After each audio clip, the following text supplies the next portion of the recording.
अस्सलाम वालेकुम दोस्तों।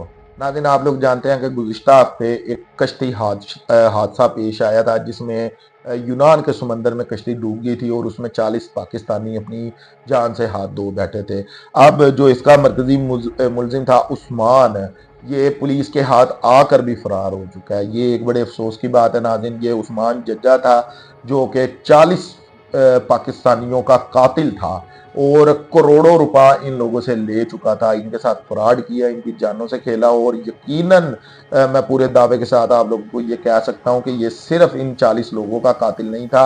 अगर इसको पकड़ लिया जाता, ये फरार ना होता या फिर पता नहीं ये किस तरह से फरार हो गया, तो यकीनन मैं आप लोगों को कहता हूं कि ये सैकड़ों लोगों का कातिल निकलता, ये सैकड़ों पाकिस्तानियों का कातिल निकलता, क्योंकि मैं इस चीज़ को मानने के लिए तैयार नहीं हूं कि इस बंदे ने सिर्फ यही एक कश्ती हादसा था जो सा इसमें लोगों को स्मगल किया होगा। ये बंदा रेगुलर ये काम करता होगा और इस तरह के जो उनसे बंदे हैं इन लोगों को बचने के तरीके भी पता होते हैं, क्योंकि अगर आप लोग मेरा पहला प्रोग्राम देखेंगे जिसका लिंक मैं डिस्क्रिप्शन में दे दूंगा, उसमें मैंने तफसील से बताया कि ये लाखों का नहीं करोड़ों का मामला होता है और अरबों तक जाता है। और इतनी भारी जब रकम हो तो फिर आप लोग जानते हैं कि कुछ भी हो सकता है। तो नाज़रीन, ये बंदा इस बंदे के ऊपर जिस वक्त एफआईआर हुई तो उससे पहले कहा यह जा रहा है कि ये सियालकोट पुलिस की हिरासत में था, लेकिन उसके बाद एफआईए ने दरख्वास्त दी सियालकोट पुलिस को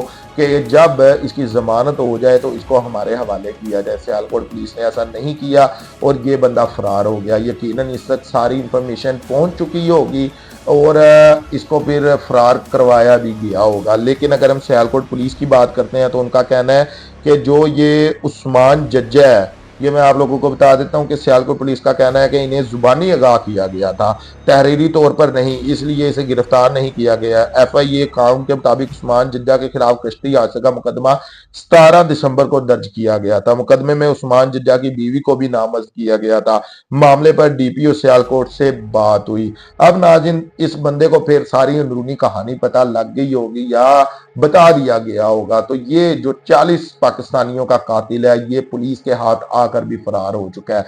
लेकिन नाज़रीन, अगर पकड़ने वाली बात हो तो फिर आप लोग जानते हैं, खास तौर के ऊपर हर पाकिस्तानी जानता है कि जो पाकिस्तान के इदारे हैं उनके लिए कोई मुश्किल बात नहीं है कि किसी भी वो बंदे को पकड़ ना सकें। लेकिन अफसोस की बात है कि ये बंदा कानून के हाथ आकर भी उसके बावजूद ये बंदा फरार हो गया। अब नाज़रीन, एक और वाकया पेश आया है। मैं चाहूंगा कि कुछ तस्वीरें या कुछ छोटी सी वीडियोस यहाँ पर चला सकूं जिससे आप लोगों को अंदाजा हो सके कि ये इसी तरह के लोग, ये उस्मान जज्जा जैसे लोग कितने जालिम किस्म के लोग होते हैं जो चंद टकों की खातिर लोगों की जानों के साथ खेलते हैं। तो ये नाज़रीन कुछ तस्वीरें आपके सामने चल रही हैं या वीडियो चल रही होंगी, इसमें आप लोग देख रहे हैं कि लोगों को तशद्दुद का निशाना बनाया जा रहा है। ये कुछ ब्लर चीज़ें यहाँ पर इसलिए की गई हैं, जो पार्ट्स ब्लर आप लोगों को दिखाई दे रहे हैं वहां पर लोगों के कान काटे जा रहे हैं, वहां पर लोगों के गले काटे जा रहे हैं, वहां पर तशद्दुद किया जा रहा है। एक और वीडियो नाज़रीन मैं आप लोगों को दिखाता हूँ।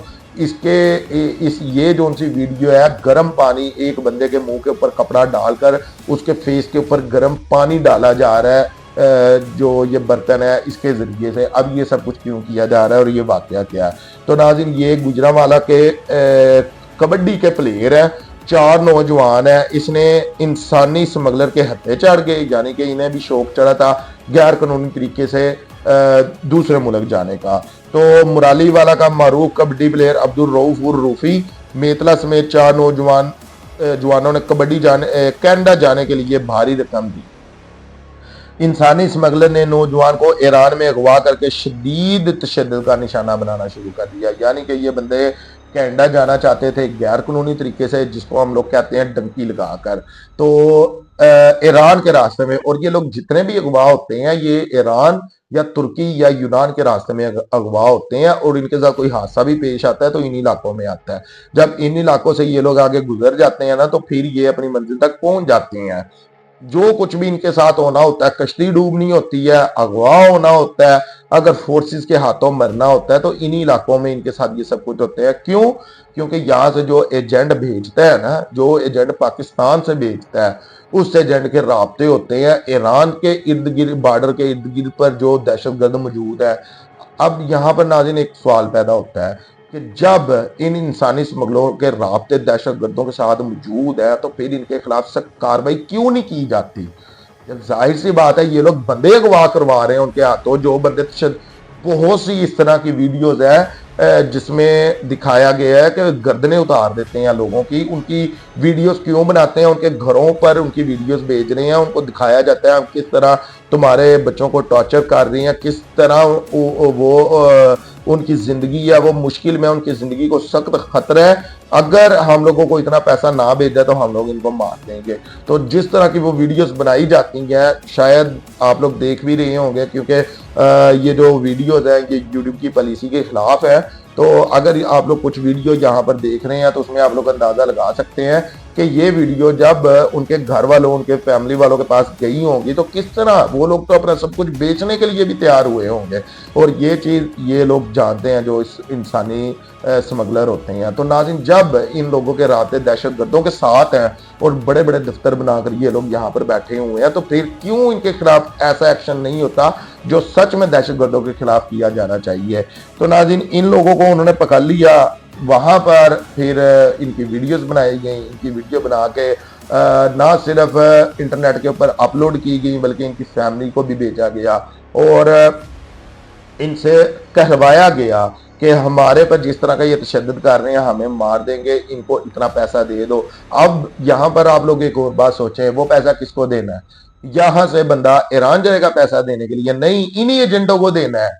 यहीं पर मौजूद है, यहीं पर सारे इर्द गिर्द में मौजूद है। जब राब्ता हो जाता है तो बताते हैं किस जगह पे है। तो फिर हैरत की बात है किस तरह से नहीं ये लोग पकड़े जाते हैं। हैरत की बात है कि ये जो सा सारा मामला चल रहा है ये एक अरसे से चल रहा है, ये कई सालों से चल रहा है, यहाँ इसी तरह से देखा जा रहा है, ये सब कुछ हो रहा है। तो क्यों नहीं ये लोग पकड़े जाते जिनके राब्ते दहशतगर्दों के साथ मौजूद है, जो आम लोगों से करोड़ों रुपया इकट्ठा करते हैं और उनको गैर कानूनी तौर पर बॉर्डर क्रॉस करवाती है, जो इन लोगों की कश्तियां जानबूझकर डुबो देती हैं, जो इनको बॉर्डरों के ऊपर अगवा करवा लेते हैं। तो फिर इन लोगों को पकड़ना, मैं कहता हूं कि उतना ही जरूरी है जितना एक उस बंदे को पकड़ना या उस बंदे को मारना जरूरी है जो पाकिस्तान के किसी भी इलाके में बम ब्लास्ट करता है, जो पाकिस्तान के किसी भी इलाके में दहशतगर्दी करवाता है। इन लोगों को भी उसी तरह पकड़ना जरूरी है, इनके खिलाफ भी उसी तरह ऑपरेशन करना जरूरी है, क्योंकि इन लोगों के राब्ते दहशतगर्दों के साथ बने हुए हैं। जो ईरान में बॉर्डरों पर दहशतगर्द बैठे हुए हैं, यहाँ पर जाने वाले लोगों को अगवा करके उनके घर वालों से तवान मांग रहे हैं। आप लोग क्या समझते हैं कि वो कोई आम चोर होंगे? नहीं होंगे। और इन लोगों का नेटवर्क इतना बड़ा है कि ये लोग आसानी से फरार भी हो जाते हैं। एक लम्हे में कानून के हाथ में होते हैं, दूसरे लम्हे में फरार हो जाते हैं और सिर्फ एक हेडलाइन देखने के लिए मिलती है कि जनाब फलाना बंदा जो कश्ती हादसे में मुलव्वस था, मास्टरमाइंड था, वो फरार हो गया। तो इन लोगों के खिलाफ नाज़रीन सख्त एक्शन लेना चाहिए। अब के लिए इतना ही, अपना बहुत सारा ख्याल रखिएगा। शुक्रिया।